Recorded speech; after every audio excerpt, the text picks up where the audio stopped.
Hi, everybody. Welcome to Chat Channel. My name is Tim Hayden, and I'll be your host. We have a great show for you today. Our guest is the multi-talented Michael Berryman. Michael is an actor, producer, and author, best known for his iconic roles in horror films. He has appeared in such films as Weird Science, Star Trek IV, One Flew Over the Cuckoo's Nest, Spy Hard, The Devil's Rejects, and many more. He's probably best known for his role as Pluto in Wes Craven's The Hills Have Eyes, the original. Please welcome Michael to the show.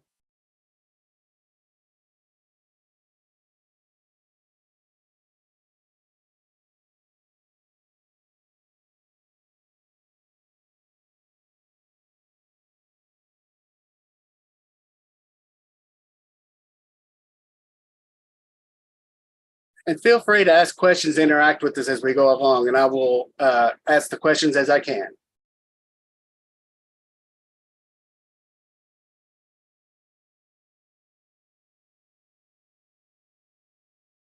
In the fridge. Thank you. Hello, Michael. How are you, sir? I'm doing pretty well. I woke up and I discovered I have a pulse. Oh, well, that's always good. It's a good start. It sure is.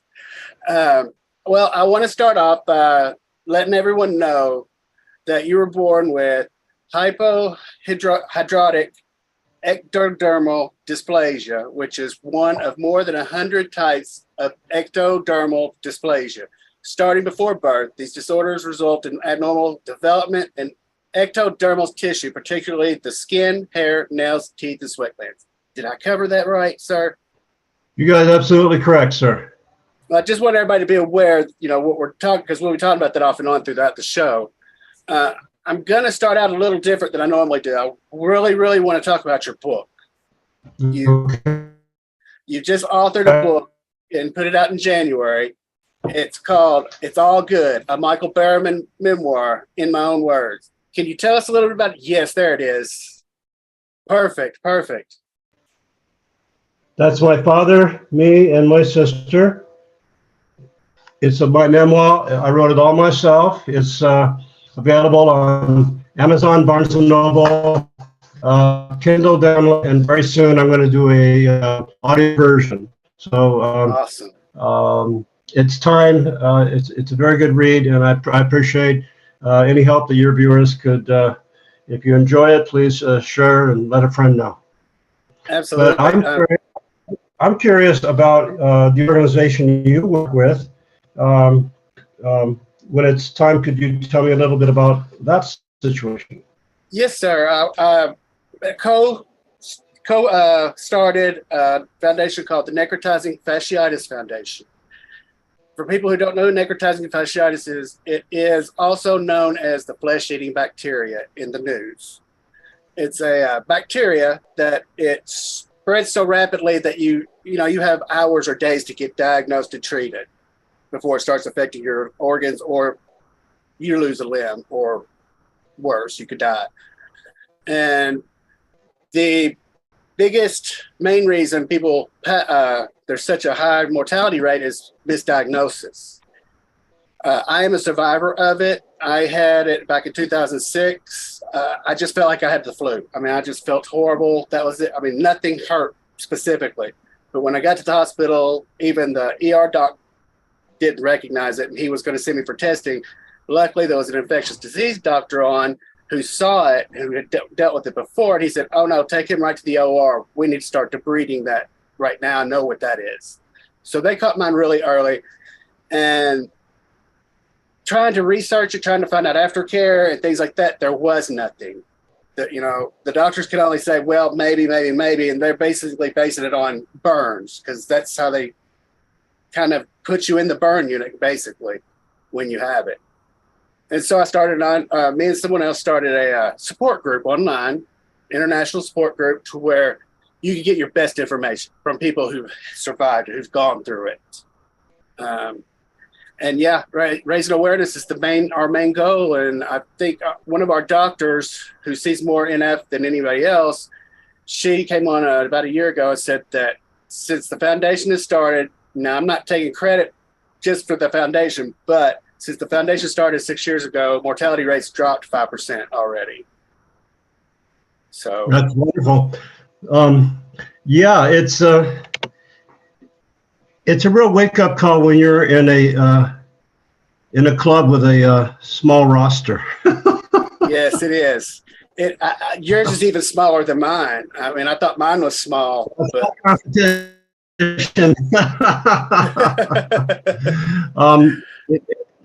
now that's fascinating. In my memoir, I mentioned a lot about the medical issues and how they came about.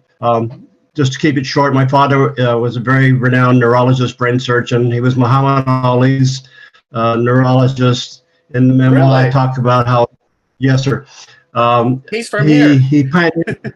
Well, he was from Santa Monica, California. He graduated from USC School of Medicine. My mother, a nurse, UCLA. They met, fell in love, and started a family.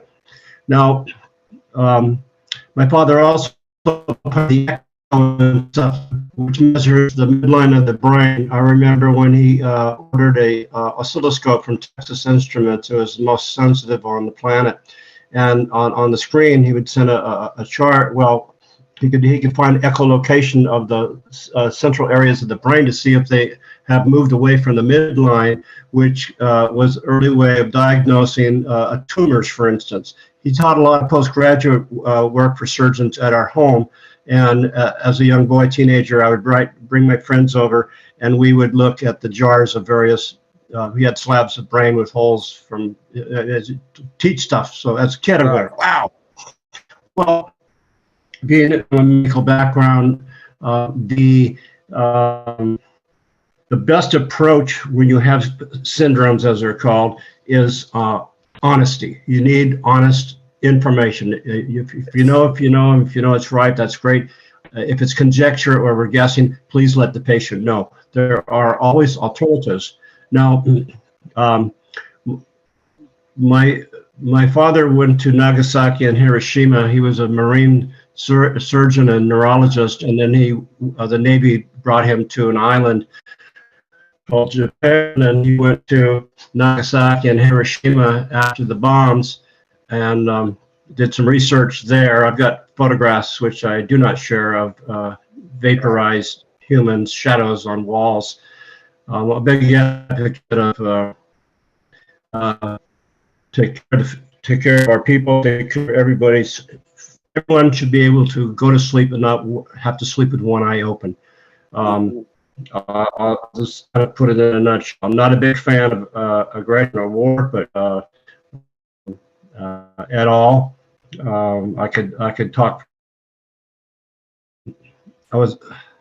Through my life, I've had different situations. One, 2 years working as a guard at Bob Dylan's house, who happened to write a wonderful war called Masters of War, which I shared a conversation with him about my gratitude toward that. So when I was born preemie, the ends of my fingers and toes, like I said, are underdeveloped. I can't sweat. My dermis, my skin is unique. I've seen lots and lots of doctors, had many procedures. Now, when I had my skull reconstructed, as I mentioned in the memoir, it really puts the reader inside the mind and body of this young boy, and the journey takes off from there. But during that time when I was young, my father would do things which helped me cope. Of course, you get teased in high school. Whatever your gimp is, it's going to be an issue. You got to learn to get through it. You have to learn how to appreciate your strengths and secure that loving support from family, friends, and other significant others, so to speak. Don't digest everything on the news. Be aware, of course, but you have to laugh once in a while. And then right. I had a friend that I mentioned in the book, Billy, who had polio, and he had braces. His body was very clanky. He walked very clanky, and it's just, it was a different kind of challenge. So my father would take me on house calls and also visits at various hospitals, and I would see people with different situations. He would explain what they were dealing with. We could see somebody walking on the street, a little herky-jerky or whatever, and he would diagnose them. He said, this is what's not working in their neurological system, et cetera, et cetera.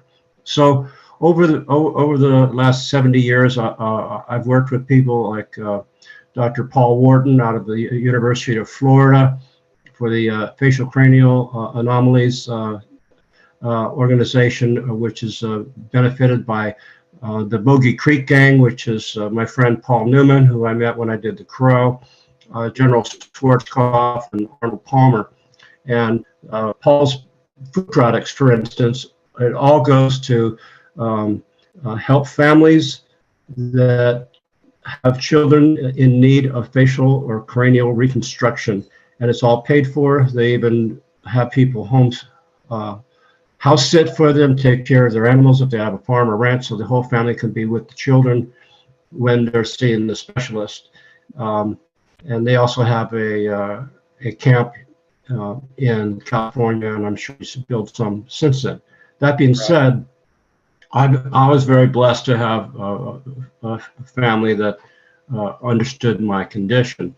And you just have to do the best you can. When the weather's hot, I had to be very, very careful. I had infection situations, abscesses under my arms, thank God. It could have been elsewhere.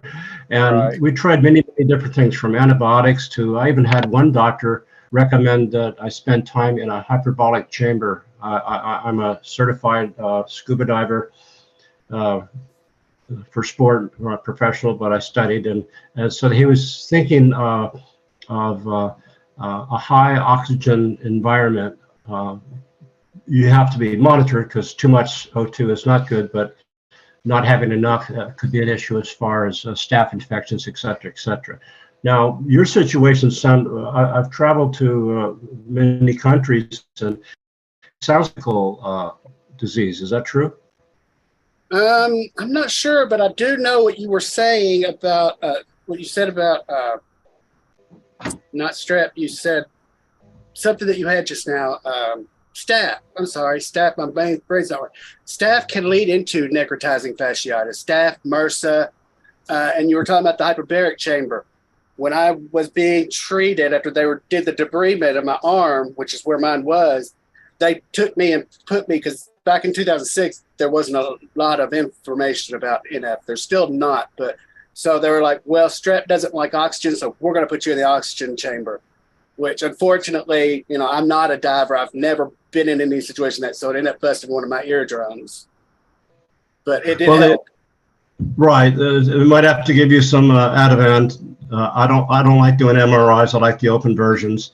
But it's good that you have people that are thinking about debris. Must be very painful. I know Kane Hodder very well. I've worked with other people in burn units. The areas under my arms, I probably have had major surgery 4 times, and literally hundreds of abscesses and scar tissue removed, where infections would get encapsulated inside scar tissue. Right. Lots of fun. But it's just the pain a lot of times needs to be listened to by experts. I had one doctor that was working on an area, because my regular cutter, I call him, was out of town, and he had a way of numbing it. And we were such a team. For instance, this is a little pathological in a medical sense, where he would take the needle and keep the bubble of painkiller just ahead of the tip, draw back, juice it up, and go forward. There's a way to do it.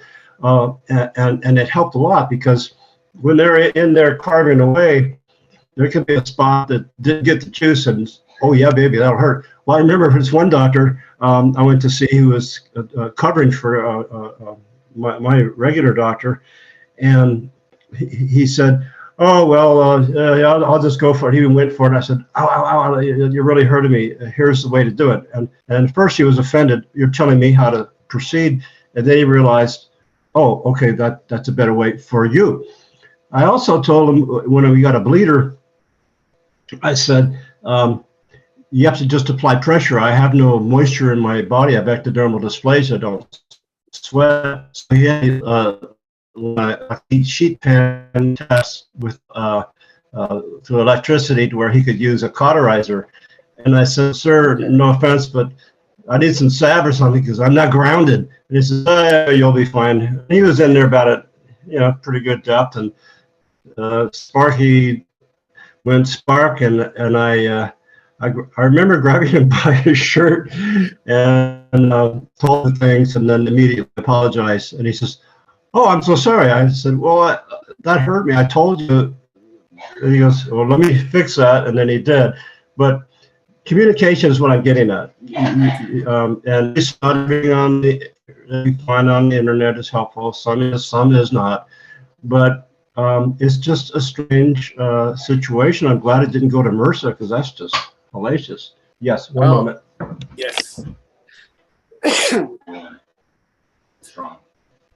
Thank you. Yes, That's what you were definitely saying, it's a little bit different. Well, it's a lot different than you, but I've got a lot of survivors who, like one, Chris, who was infected right up in here, this area, so they had to do skin grafts. So he's very active. He does 5Ks and races all the time, and he posts about it.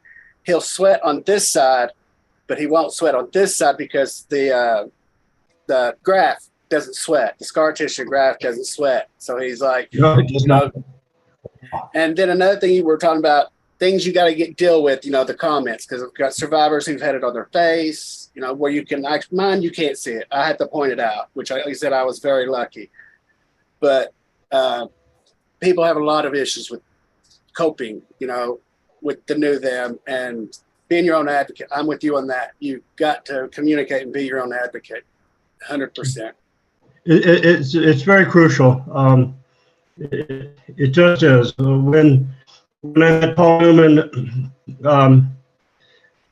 well, like I said, there was one young girl, I'll just say 11 or 12, at the Bogey Creek gang, and the parents were all set up for her surgeries. This is the last go around.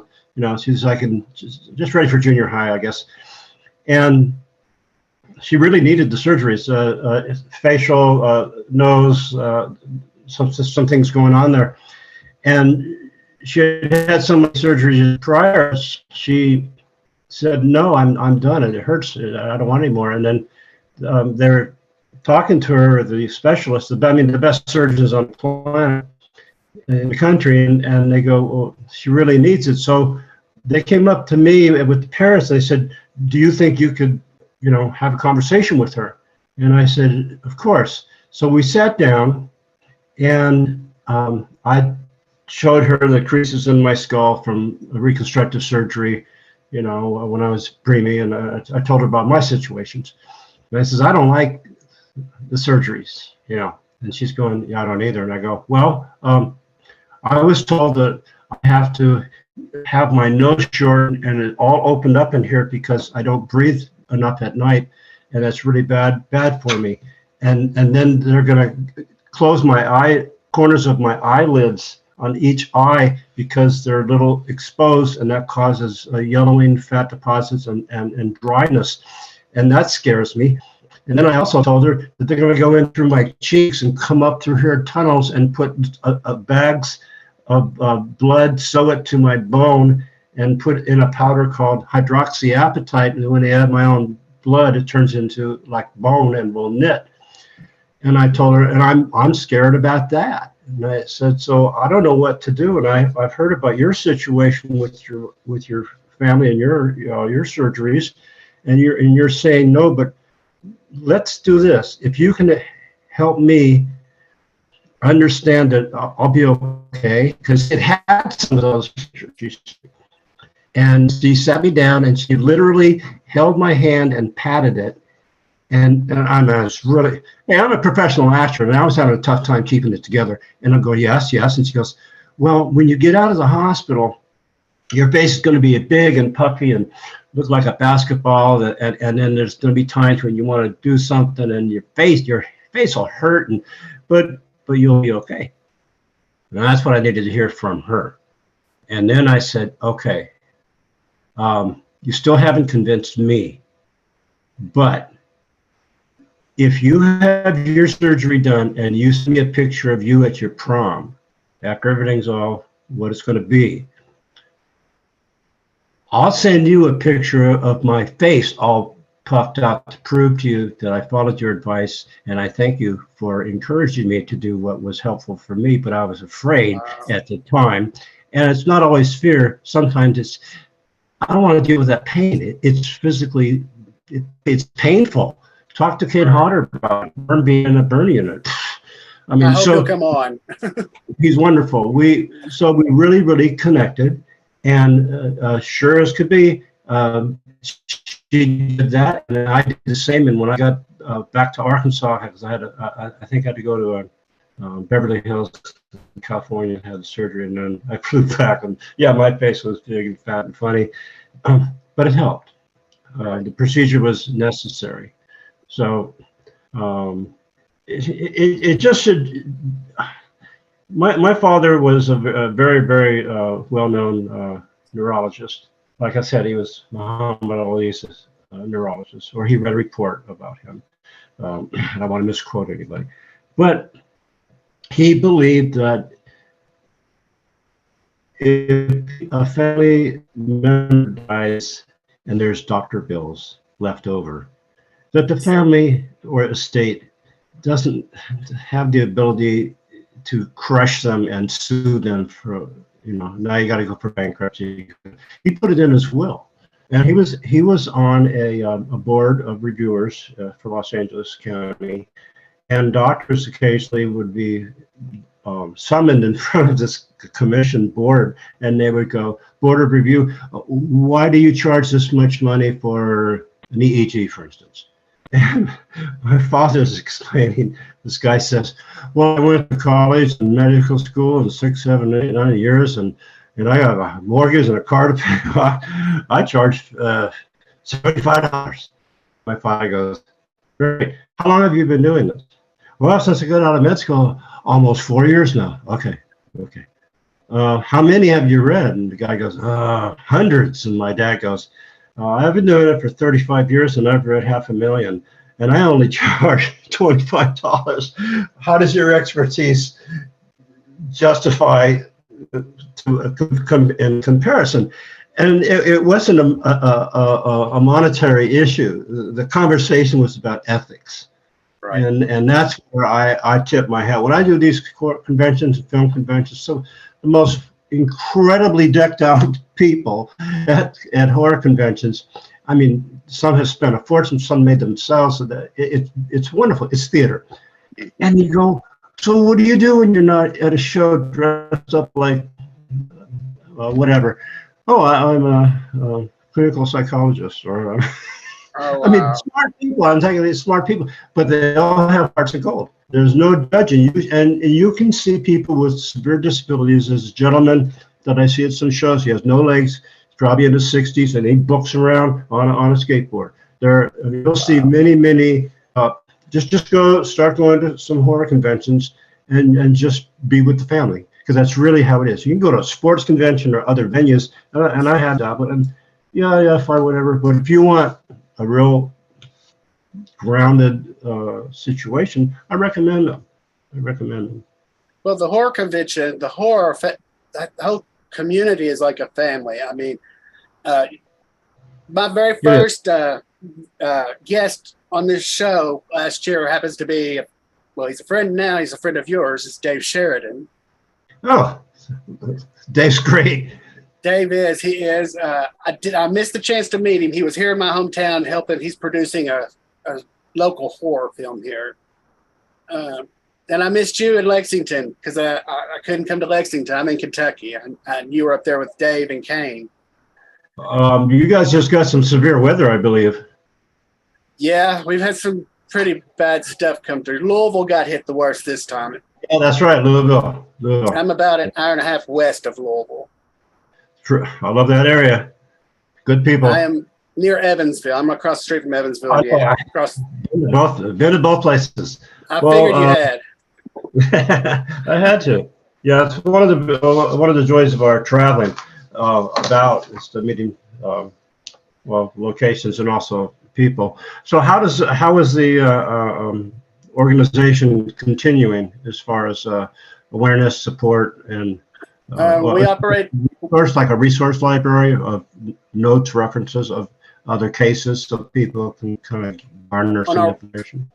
Well, on our website, we have a pamphlet that can be printed out, or if anybody wants any that can't print it out, just contact me, and I'll mail them to them as many as they want. But also on there, we've got a section that is survivor stories. Well, not even just survivors, because I don't want people to misunderstand. There's usually 1 out of 4 people die who get NF, so it's not, I think there's about 200,000 people, Americans, die from it a year. And so, but we've got survivor stories, we've got bereaved stories, loved ones. And I'm actually working on putting a book together of stories that people have submitted to me to share. And we're fixing to start working with well, like I said, we have one of the best doctors. We're going to get a couple more, and we're going to come up with a NF protocol for doctors, if they suspect it, to start taking steps immediately. Because like I said, it spreads like cancer, but it spreads aggressively. Like I said, you have hours or days to get treated. I have heard such. I have family members who are nurses and nurse practitioners, and my immediate family and my extended family. Anyway, yes, when it's aggressive, you got 72 hours to get back, basically. Yeah. Mm-hmm. Well, actually, I don't know if you ever heard of a girl a few years ago named Amy Copeland. Luckily, she got thrusted into major news because she developed necrotizing fasciitis from she was on a small backyard homemade zip line. Didn't go very far, about 20 feet, and it was, barely off the ground. But when she fell into a creek. Well, from that, she developed necrotizing fasciitis, and she's a quadruple amputee. Yeah. Wow. But this girl, I mean, she went on to complete her education. She has her master's in psychotherapy. She has her own nonprofit for people with disabilities, not NF, but people with disabilities. Right. And I mean, this girl, she's so kind because, with NF, it has a lot of psychological impact on you. And she volunteered that anybody in the state that she lives in, which is Georgia, that needed treatment, she would treat them for free for NF patients. Well, what is the website? Well, you're on the website. My website, mine is www.necfasc.org, necfasc.org. So you can learn about us. You can learn about our doctor. You can learn about NF. I have this show, but then I have another show this is going to be on called The Steep, which is just about NF or medical situations where I talk to doctors and NF survivors and family loved ones. So, yeah, I mean, we're trying to do our best to spread awareness to it. Well, I just can't agree with you more, Tim. I think it's just admirable, obviously. And if everybody, took a step forward, there would be advancement. I'll put that on the wall. No. Well, thank you very much for inviting me on today, and I salute you. It's so very important to let people know that we're all humans, and what matters is what's inside. So I wish you the very best, and we'll talk to you soon. Thank you very much, Mr. Barry. Michael, you have a good afternoon. Thank you for being on the show, sir. Awesome. Take care, Tim. You too, sir. Have a good night. I'd like to thank Michael Berryman for being here today and talking with us. I would like to thank the Necrotizing Fasciitis Foundation for sponsoring our show. If you want to learn more about necrotizing fasciitis, please visit www.necfasc.org. Please subscribe to our YouTube channel for more upcoming episodes. And remember, you can find Michael's book, It's All Good, a Michael Berryman memoir in my own words, at most bookstores and on Amazon.